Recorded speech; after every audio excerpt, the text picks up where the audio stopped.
Aloha, my name is Alex Yu. I am a professor of data science and artificial intelligence in Hawaii. In a recent interview with CNBC, Nvidia CEO Jensen Huang remarked that the United States is not significantly ahead of China in the artificial intelligence race and emphasized the need for a nuanced, long-term strategy to maintain its leadership. He outlined 5 key points regarding the dynamics between the US and China in AI development. The following section presents his direct quotations for each point, followed by my evaluations grounded in empirical evidence. Point 1. China is well ahead of us on energy. We are way ahead on chips. They're right there on infrastructure. They're right there on AI models. Training large AI models is energy intensive, and so having abundant, cheap, reliable power matters. China has made huge investments in renewable energy, solar, wind, hydro, plus large, integrated grids. In some analyses, it's argued they have scale advantages in deploying clean energy and tying that into AI infrastructure. China now installs as much solar capacity in a single year as the entire US grid added in the last decade. Over 50% of the world's solar panels and wind turbines are made and deployed in China. Its ultra-high voltage transmission lines move renewable energy thousands of kilometers from interior deserts and mountains to coastal data centers. Projects like the Three Gorges Dam and Yunnan Sichuan hydropower clusters provide gigawatt-scale green electricity, perfect for energy-hungry AI training hubs. In addition, provinces like Guizhou, Hubei, Inner Mongolia, and Sichuan are building AI compute parks directly next to renewables. That means zero-distance transmission and lower carbon intensity per flop. For example, Inner Mongolia's data centers are already using over 80% renewable energy. Further, through the Belt and Road Initiative, China is exporting solar, wind, and grid technology to Africa, Southeast Asia, and Latin America, locking countries into its energy and AI ecosystems simultaneously. In contrast, the Trump administration rejects the notions of climate change, environmental protection, and renewable energy. It has substantively cut renewable energy research budgets. Hence, Jensen Huang's statement, "China is well ahead of us on energy," is correct, at least in green energy. Point 2. Don't forget that this is a country not without any chips. They have Huawei. They have really sophisticated and really entrepreneurial startups building AI chips. It is true that China's semiconductor industry is catching up rapidly, but there is still a long way to go. Take Huawei's Ascend 910C as an example. Experts point out several major issues of Huawei's most advanced chip. First, the packaging is described as somewhat shoddy and prone to thermal problems. Some report that overheating causes chips to stop functioning under load. Even if peak performance is good on paper, sustained performance may drop, throttling, or stability may suffer. Second, teardowns show that the dies in 910C are, or were, manufactured by TSMC, in Taiwan, and use memory from Samsung, SK Hynix. That undercuts the narrative of fully indigenous chips. Also, supply chain and export control risks remain. In independent tests, DeepSeek, a Chinese AI startup, found that 910C achieved approximately 60% of Nvidia H100's inference performance, after optimizations. Cambricon is praised as China's little Nvidia.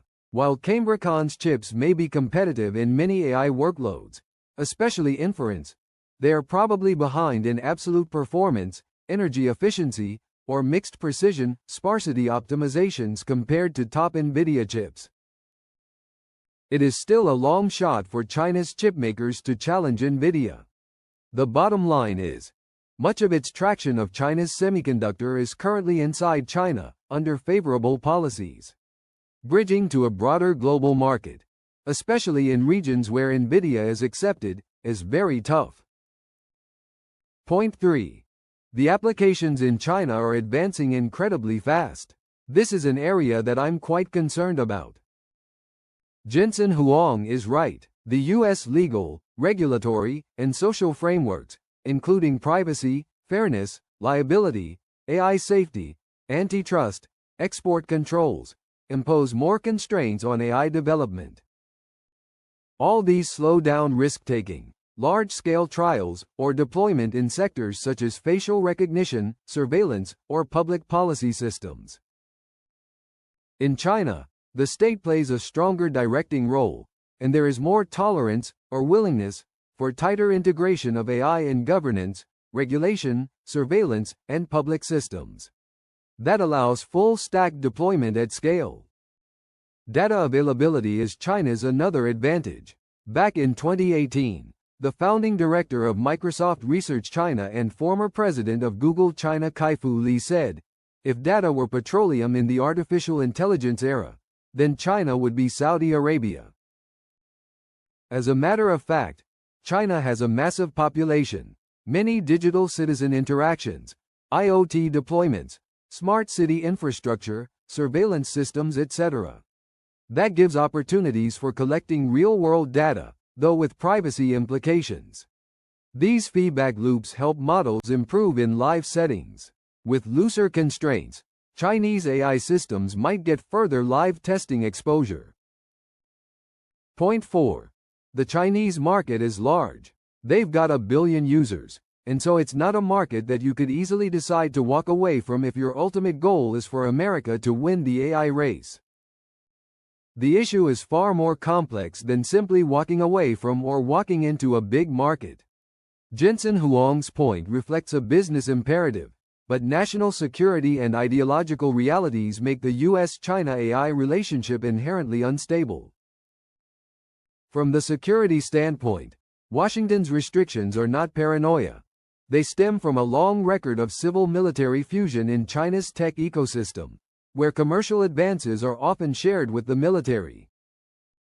Even if Nvidia sells chips for civilian AI or autonomous vehicles, the line between civilian and defense applications in China is blurry. Moreover, reverse engineering remains a serious concern. China's semiconductor firms, such as Biren, Cambricon, and Huawei's HiSilicon, have repeatedly drawn inspiration from Western designs. So, the fear is not that Nvidia's chips would be directly weaponized tomorrow, but that they could seed next-generation indigenous competitors that erode U.S. technological advantage. From the economic standpoint, this has already happened in multiple industries. Tesla's supply chain and design ecosystem in Shanghai gave Chinese EV makers like BYD and Xpeng invaluable exposure. Apple's partnership with Foxconn and local component suppliers helped create an entire ecosystem of Apple-compatible or Apple-styled hardware manufacturing. The same could happen with AI hardware and software if access remains open. Foreign firms enter for market share, but China learns fast and builds its own stack. This is not theft in every case. It's often legal imitation and state-supported scaling. But the outcome is the same. U.S. companies plant the seeds of their own competition. From China's standpoint, the dilemma is equally real. Even if the U.S. allowed open access to ChatGPT, Claude, or Gemini, Beijing would not permit their unfiltered deployment. China's laws require that AI systems conform to state-approved narratives and socialist values, especially on politically sensitive topics. That means U.S. companies cannot operate there without fundamentally compromising their product integrity. This is why Facebook, Google, YouTube, and now OpenAI are all absent from the Chinese digital sphere. China's AI ecosystem therefore evolves inwardly, robust but domestically confined. In short, both sides are acting rationally within their own frameworks. The U.S. seeks to preserve its security edge and prevent intellectual leakage. China seeks to maintain information sovereignty and accelerate self-reliance.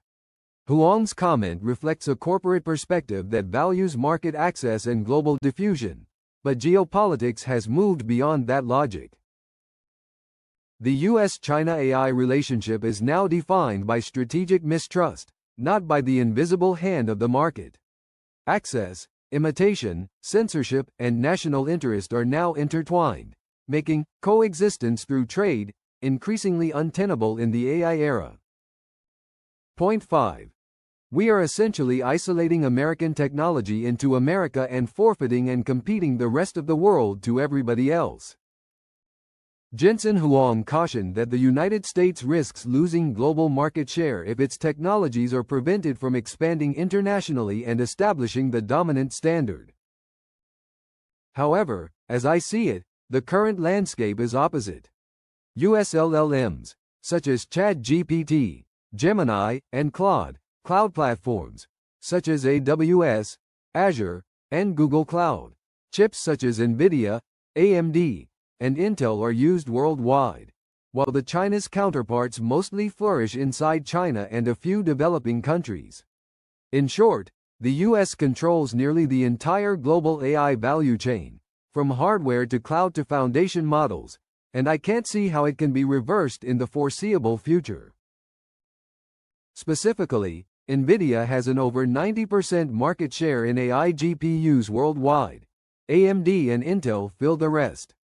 Chinese chips like Huawei Ascend, Cambricon, and Biren chips are technically competent but limited to domestic use due to export controls, yield issues, and lack of access to cutting-edge lithography, such as TSMC 7nm process or smaller. Amazon Web Services, Azure, and Google Cloud dominate the global cloud market with roughly 65 to 70% share.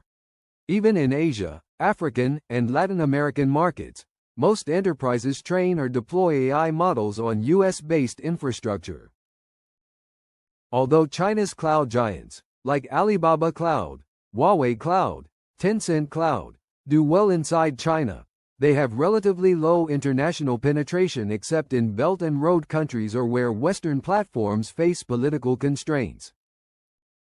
ChatGPT, Claude, and Gemini are the global benchmarks, widely adopted across education, business, and consumer sectors. Jensen Huang mentioned that China is ahead in open-source AI models, but those are not top-rated models embraced by the global market. Chinese LLMs, including Baidu Ernie, Alibaba Qwen, ByteDance Dubao, iFlytex Spark, remain mostly within Chinese language markets due to data, licensing, and language barriers. More importantly, some countries, such as South Korea, Japan, Australia, India, some European nations, and many others, cannot trust China's companies for handling the data of their citizens. In the ecosystem layer, the US has global developer loyalty. Hugging Face, GitHub, PyTorch, TensorFlow, and CUDA form a cultural infrastructure that developers worldwide already use by default. Indeed, even open-source AI frameworks built in China like DeepSeek or Qwen often depend on US toolchains, GPUs, and cloud runtimes to train or deploy internationally. Nonetheless, there is a possibility that the US will become less impactful in certain regions, especially when Uncle Sam is shooting himself in the foot. Current US tariff policies, export restrictions, and sanctions have been alienating many allies and friendly countries from us. Currently, American AI companies maintain a strong foothold in India. Google has already established multiple operations across the country, while both OpenAI and Anthropic have announced plans to open offices there as well.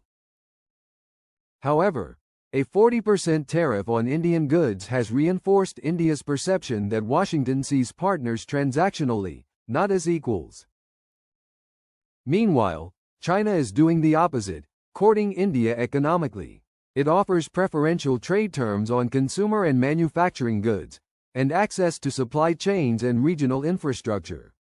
India is the world's fifth largest economy. If the US loses India's AI market to China, China may turn the tide. Conclusion. In summary, Jensen Huang's assessment captures several important truths about the shifting balance in the US-China AI competition, though not all of his points hold equally. He is right that China has surged ahead in renewable energy and integrated infrastructure while the US is still obsessed with legacy energy technology. This is an area where US policy stagnation has created a structural disadvantage.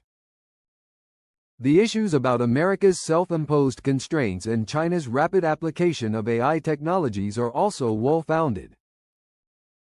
However, his optimism about China's chip industry seems overstated, given the persistent performance gap and supply chain dependence of firms such as Huawei and Cambridge. The issue of market access is more complex than a simple choice to walk in or walk away, since both sides face irreconcilable trade, security, and ideological barriers. Although the US still maintains overwhelming dominance across the AI value chain, including chips, cloud, and foundation models, it risks undermining that lead by alienating key allies through tariffs, export controls, and inconsistent industrial policies. Ultimately, Jensen Huang's warnings deserve serious attention. Technological leadership is never permanent. Sustained success will require not only innovation and investment, but also strategic diplomacy, energy transformation, and a coherent vision that keeps the US competitive without isolating it from the global artificial intelligence ecosystem. Will China or the US win the AI race? So, what do you think? I'd love to hear your thought. Please drop your comments here. If you found this discussion inspirational, please like, share, and subscribe. Thank you for watching. Mahalo.